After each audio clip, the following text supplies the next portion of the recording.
ಈಗ ಆಶಾ ಭಾವನೆ ನಮಗೆ ಬೇಕಾಗಿಲ್ಲ, ನೀವೇ ಇಟ್ಕೊಳ್ಳಿ. ಆಶಾ ಭಾವನೆ ಯಾರಿಗೂ ಬೇಕಾಗಿಲ್ಲ. ಈಗ ಮುನಿಯಪ್ಪನವರು ಒಂದು ಅರ್ಥ ಮಾಡ್ಕೋಬೇಕು, ರಾಜ್ಯ ಸರ್ಕಾರದ ಮೇಲೆ ಗೂಬೆ ಕೂರಿಸುವಂಥ ಪ್ರಯತ್ನ ನಡೀತಾ ಇದೆ. ನಿಜಕ್ಕೂ ರಾಜ್ಯ ಸರ್ಕಾರಕ್ಕೆ ಪೂರೈಕೆ ಎಷ್ಟಿದೆ? ಹೌದು, ಲೆಕ್ಕ ಕೊಡಬೇಕು ಅಂತ. ಲೆಕ್ಕ ಕೊಡಿ, ನಾವು ಕೇಳೋಣ. ಸಂಬಂಧಪಟ್ಟವರು ನಾವು ಕೇಳ್ಬೇಕು ತಾನೆ. ಈಗ ಜನ ಅಂತೂ ಕೇಳಕ್ಕಾಗಲ್ಲ. ಈಗ ಕೇಂದ್ರ ಸರ್ಕಾರ ಸೂಚನೆ ಕೊಟ್ಟಿದೆ ಎಲ್ಲ ರಾಜ್ಯಗಳಿಗೆ, ನೋಡಿ ಜನ ರೊಚ್ಚಿಗೆದ್ದು ಬೀದಿಗೆ ಬರೋದನ್ನ ತಡೀರಿ.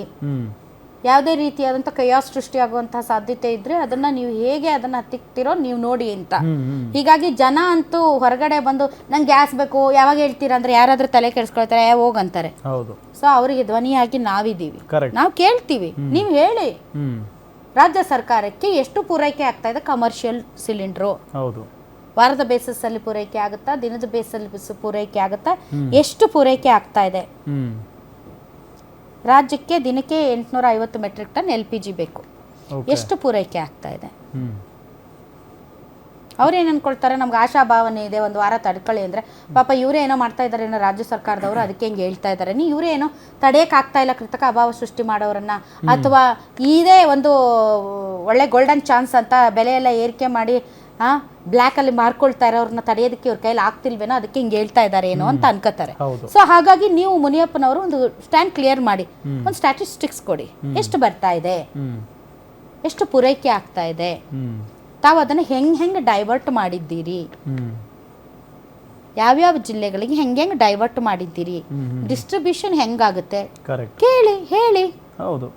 ಹೇಳಿದಾಗ ನಮಗೂ ಒಂದು ಕ್ಲಾರಿಟಿ ಸಿಗುತ್ತಲ್ಲ, ನಮಗೂ ಗೊತ್ತಿಲ್ಲ.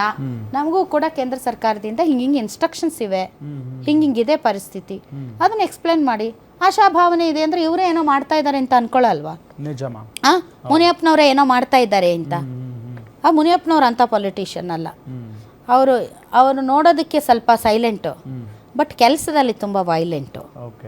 ಸೊ ತುಂಬ ತಮ್ಮ ಬಗ್ಗೆ ತಾವು ಹೊಗಳ್ಕೊಳ್ಳೋದಾಗ್ಲಿ, ಅಥವಾ ತಮ್ಮ ಬಗ್ಗೆ ಸೋಷಿಯಲ್ ಮೀಡಿಯಾದಲ್ಲಿ ಬರೆಸ್ಕೊಳ್ಳೋದಾಗ್ಲಿ, ತಮ್ಮ ಬಗ್ಗೆ ಜನರಿಗೆ ಒಂದು ಒಳ್ಳೆಯ ಸದಾಭಿಪ್ರಾಯವನ್ನು ಮೂಡಿಸೋದಕ್ಕೆ ಒಂದು ಡಿಜಿಟಲ್ ಮಾಧ್ಯಮವನ್ನೇ ಅವರು ಸೃಷ್ಟಿಸಿ ಅದನ್ನ ಮೇಂಟೈನ್ ಮಾಡೋದಾಗ್ಲಿ, ಆ ಥರದ ವ್ಯಕ್ತಿ ಅಲ್ಲ ಅವರು. Is a very genuine person. ಹಾಗಾಗಿ ಅವರು ಇಂತಹ ಸ್ಟ್ಯಾಟಿಸ್ಟಿಕ್ಸನ್ನು ಜನರ ಮುಂದೆ ಇಟ್ಟರೆ ಅವ್ರಿಗೆ ಸಮಾಧಾನ ಆಗುತ್ತೆ. ನಿಮ್ಮ ಆಶಾ ಭಾವನೆ ಅವೆಲ್ಲ ಏನು ನಡೆಯಲ್ಲ. ಜನರಿಗೆ ಬೇಕಾಗಿರೋದು ನಿಜಕ್ಕೂ ಕೂಡ ಒಂದು ವಾರನಾ ಖಚಿತವಾಗಿ ಹೇಳಿ, ಒಂದು ವಾರ, ಆಮೇಲೆ 100% ಐ ಆಮ್ ಡ್ಯಾಮ್ ಶ್ಯೂರ್ ಬರುತ್ತೆ ಅಂತ ಹೇಳ್ಬೇಕಲ್ಲ.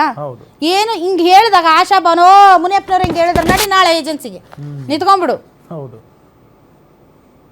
ಡೌಟಲ್ಲಿದ್ದಾರೆ. ಈಗ ರಾಜ್ಯಕ್ಕೆ ಒಂದು ದಿನಕ್ಕೆ ಬೇಕಾಗಿರೋದು 850 ಮೆಟ್ರಿಕ್ ಟನ್ LPG, ಪೂರೈಕೆ ಆಗ್ತಾ ಇರೋದು 181.34 ಮೆಟ್ರಿಕ್ ಟನ್ LPG. ಸೊ 850ಗೆ 181 ತುಂಬಾ ಕಡಿಮೆ. ನಿಮ್ಮ ಮಗು ಅಳ್ತಿದ್ಯಾ? ಹಾಗಾದ್ರೆ ನಿಮ್ಮ ಮಗುವಿಗೆ ಜೀನಿ ಸರಿ ಇಟ್ಕೊಡಿ. ಯಾಕಂದ್ರೆ ಜೀನಿ ಸರಿ ಇಟ್ಟು ನಿಮ್ಮ ಮಗುವಿಗೆ 100% ಸರಿಯಾದ ಆಹಾರ. ನಿಮ್ಮ ಮಗು ನೆಮ್ಮದಿಯಾಗಿ ನಿದ್ದೆ ಮಾಡಬೇಕಾ, ದಷ್ಟಪುಷ್ಟವಾಗಿ ಬೆಳಿಬೇಕಾ? ಹಾಗಾದ್ರೆ ಜೀನಿ ಸರಿ ಇಟ್ಟು ಕೊಡಿ. ಎಲ್ಲಾ ಮೆಡಿಕಲ್ ಶಾಪ್ಗಳು, ದಿನಸಿ ಅಂಗಡಿಗಳು, ಸೂಪರ್ ಮಾರ್ಕೆಟ್ಗಳಲ್ಲಿ ಲಭ್ಯ. ತುಂಬಾ ಕಡಿಮೆ. ಒಂದು ದಿನಕ್ಕೆ ಸರಿ ಸುಮಾರು 9544 ಕಮರ್ಷಿಯಲ್ ಸಿಲಿಂಡರ್ ಮಾತ್ರ ಪೂರೈಕೆ ಆಗ್ತಾ ಇದೆ. 5 ಹಂತಗಳಲ್ಲಿ ವಿಂಗಡಿಸಿ ಸಿಲಿಂಡರ್ ನೀಡುವಂತೆ ಕೇಂದ್ರ ಸೂಚನೆ ಕೊಟ್ಟಿದೆ. ಶೈಕ್ಷಣಿಕ ಸಂಸ್ಥೆ, ವಿದ್ಯಾರ್ಥಿ ನಿಲಯ, ಆಸ್ಪತ್ರೆಗಳಿಗೆ 100% ಪೂರೈಕೆ. ಶೈಕ್ಷಣಿಕ ಸಂಸ್ಥೆ, ವಿದ್ಯಾರ್ಥಿ ಮತ್ತು ಆಸ್ಪತ್ರೆಗಳಿಗೆ 4200 ಸಿಲಿಂಡರ್ ಪೂರೈಕೆ. ಇಂದಿರಾ ಕ್ಯಾಂಟೀನ್, ರೈಲ್ವೆ, ಬಸ್ ನಿಲ್ದಾಣ, ನಂದಿನಿ ಸರ್ಕಾರಿ ಸಂಸ್ಥೆಗಳಿಗೆ 1200 ಸಿಲಿಂಡರ್. ರೆಸ್ಟೋರೆಂಟ್, ಡಾಬಾಗಳು, ಹೋಟೆಲ್ಗಳಿಗೆ 14% ಅಂದ್ರೆ 100 ಸಿಲಿಂಡರ್. 1000 ಸಿಲಿಂಡರ್.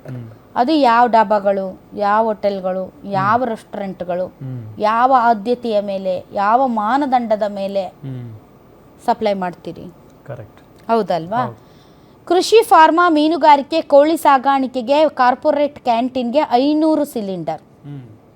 ಇತರೆ ವರ್ಗಕ್ಕೆ 1% ಅಂದರೆ 100 ಸಿಲಿಂಡರ್ ಪೂರೈಕೆ. 3 ಆಯಿಲ್ ಕಂಪನಿಗಳಿಂದ 7000 ಕಮರ್ಷಿಯಲ್ ಸಿಲಿಂಡರ್ ಪೂರೈಕೆ. ಸೊ ಇದನ್ನೆಲ್ಲ ನೋಡ್ತಾ ಇದ್ರೆ ಬಕಾಸುರನ ಹೊಟ್ಟೆಗೆ ಅರೆಕಾಸಿನ ಮಜ್ಜಿಗೆ ಕರೆಕ್ಟ್ ಅಷ್ಟೇ. ಹೌದು. ಅರೆಕಾಸಿನ ಮಜ್ಜಿಗೆ ಯಾವ ಲೆಕ್ಕಾಚಾರದಲ್ಲೂ ಇದು ಸರಿ ಹೋಗ್ತಾ ಇಲ್ಲ. ಹೌದು. ಹೆಂಗೆ ಅಳದು ತೂಗಿ ನೀವು 1000 ಸಿಲಿಂಡರ್ ಅಂತಂದ್ರೆ ಯಾವ ಹೋಟೆಲ್ಗಳಿಗೆ ಕೊಡ್ತೀರಿ? ಯಾವ ಹೋಟೆಲ್ಗಳಿಗೆ ಕೊಡ್ತೀರಿ? ಹೆಂಗೆ ಮಾನದಂಡ ಏನು ನಿಮ್ಮದು? ಹೌದಲ್ವಾ? ಇಂದಿರಾ ಕ್ಯಾಂಟೀನಲ್ಲಿ ಸೌದೆ ಮೇಲೆ ಅಡುಗೆ ಮಾಡ್ತಾ ಇದ್ದಾರೆ. ಹೌದು. ಈ ಸ್ಕೂಲ್ಗಳಲ್ಲಿ ಬಿಸಿ ಊಟ ಸೌದೆಯಲ್ಲಿ ಮಾಡ್ತಾ ಇದ್ದಾರೆ. ಕೆಲವೊಂದಿಷ್ಟು ಪಿಜಿಗಳಲ್ಲೂ ಕೂಡ. ಪಿಜಿಗಳು ಬಿಟ್ಬಿಡಿ, ಆದ್ಯತೆಯ ಮೇರೆಗೆ ಆಸ್ಪತ್ರೆಗಳಲ್ಲಿ ಇರುವ ಕ್ಯಾಂಟೀನ್ಗಳು ಸೌದೆ ಮೇಲೆ ಮಾಡ್ತಾ ಇದ್ದಾರೆ. ಹೌದು. ಸೌದೆ ಖಾಲಿ ಆದ್ರೆ ಏನ್ ಮಾಡ್ತಾರೆ? ನಾಳೆ ಮರಗಳಿಗೆ ಹಾಕ್ತಾರೆ, ಕೊಡ್ಲಿ, ಹಿಡ್ಕೊಂಡು ನಿಂತು ಬಿಡ್ತಾರೆ ಜನ. ನಮ್ಮ ಜನ ಹೇಳಂಗಿಲ್ಲ ಕೇಳಂಗಿಲ್ಲ. ಮೊದಲು ಸೌದೆ ತಂದು ಕೊಡ್ರಿ, ಇಲ್ಲ ಗ್ಯಾಸ್ ಕೊಡ್ರಿ, ಇಲ್ಲ ಅಂದ್ರೆ ನೋಡ್ರಿ ಮರ ಕಡಿತೀವಿ ಅಂತಾರ. ಹೌದು, ನಿಜ. ಹೌದಲ್ಲ? ಸೊ ಇಂಥವೆಲ್ಲ ಆಗದೆ ಇರೋ ಥರ ತಡಿಬೇಕು ಅಂತ ಅಂದರೆ ಆದಷ್ಟು ಬೇಗ ಯುದ್ಧ ಮುಗಿಬೇಕು, ಇಲ್ಲದಿದ್ದರೆ ಬಹಳ ಕಷ್ಟ ಇದೆ. ಬಟ್ ಹಾಗಾಗಿಯೂ ಕೂಡ ಈಗ ಇರಾನ್ ಭಾರತದ ಜನರ ಬಗ್ಗೆ ತುಂಬ ಪ್ರೀತಿಯನ್ನು ವ್ಯಕ್ತಪಡಿಸ್ತಾ ಇದೆ. ನ್ಯಾಯದ ಪರವಾಗಿ ಇರುವವರು ಭಾರತದ ಜನ ಅಂತ ಹೇಳಿದೆ. ನೋಡೋಣ ಏನಾಗುತ್ತೆ ಅಂತ. ಕ್ವಿಕ್ಕಾಗಿ ಒಂದು ಬ್ರೇಕ್ ತಗೊಳ್ತೀವಿ. ಇವತ್ತು ಹೋಟೆಲ್ ಮಾಲೀಕರ ಸಂಘ ಮತ್ತು ಮುನಿಯಪ್ಪನವರ ನಡುವೆ ಒಂದು ಮೀಟಿಂಗ್ ನಡೆದಿದೆ. ಹೌದು. ಹಾಗಾದ್ರೆ ಹೋಟೆಲ್ಗಳು ಮುಂದುವರಿತಾವ, ಹೋಟೆಲ್ಗಳು ಕ್ಲೋಸ್ ಆಗ್ತಾವ, ಅವ್ರ ನಿರ್ಧಾರ ಏನು? ಯಾಕಂದ್ರೆ ಹೋಟೆಲ್ಗಳ ಮೇಲೆ ಬಹಳಷ್ಟು ಜನ ಅವಲಂಬನೆ ಆಗಿದ್ದಾರೆ. ಇವತ್ತು ನಾನು ಬೆಳಗ್ಗೆ ಮನೆಯಿಂದ ಊಟಕ್ಕೆ ತಂದಿಲ್ಲ, ಎಲ್ಲೋ ಒಂದು ಪ್ರೋಗ್ರಾಮ್ಗೆ ಹೋಗೋದಿತ್ತು, ವಿಲ್ಲ ಅಂತ ಒದ್ದಾಡ್ಬಿಟ್ಟೆ ಊಟಕ್ಕೆ ಮಧ್ಯಾಹ್ನ. ಆವಾಗ ಅನಿಸ್ತು ಪಾಪ ಇದನ್ನೇ ನಂಬ್ಕೊಂಡಿರೋರು ಹೆಂಗೆ ಒದ್ದಾಡ್ತಿರ್ಬೇಕು ಅಂತ. ಮನೆ ಮಠ ಇಲ್ಲದೆ ಇರೋರು, ಪಿ ಜಿಗಳಲ್ಲಿ ಇರೋವಂಥವ್ರು, ಹಾಸ್ಟೆಲ್ಗಳಲ್ಲಿ ಇರೋವಂಥವ್ರು, ಅಂಥವ್ರೆಲ್ಲ ಹೆಂಗೆ ಒದ್ದಾಡ್ತಿರ್ಬೇಕು ಪಾಪ. ಏನಿಲ್ಲ ಅಂದ್ರೂ ಹೊಟ್ಟೆಗೆ ಊಟ ಇರ್ಬೇಕಲ್ಲ. ಏನಿಲ್ದಿದ್ರು ನಡಿತೈತಿ. 2 ದಿನ ಸ್ನಾನ ಮಾಡಿಲ್ಲ ಅಂದ್ರೂ ನಡಿತೈತಿ. ಊಟ ಇಲ್ಲ ಅಂದ್ರೆ ಬದುಕಕ್ಕಾಗಲ್ಲ.